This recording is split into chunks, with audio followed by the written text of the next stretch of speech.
Good day everyone, welcome to my channel. So in this video guys, we will learn what is a heap sort is all about. Before we start, I would like to say thank you so much to all my viewers, silent viewers, and supporters in my channel. Thank you for watching my videos.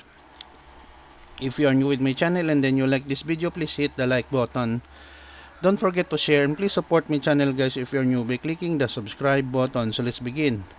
What is a heap sort? Heap sort is a sorting algorithm that organizes elements in an array to be sorted into a binary heap by repeatedly moving the largest element from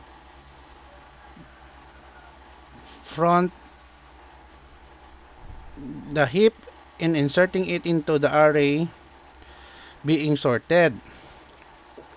Priority queues are implemented with a heap tree-like data structure also used in the heap sort algorithm. Okay guys, so this is the end of our short video on what is a heap sort is all about. Thank you so much for watching. I hope that you have learned something new in this video. If you like this video, please hit the like button. Don't forget to share and please support my channel guys by clicking the subscribe button. See you in the next video tutorial guys. This is your friend Jake saying bye bye for now.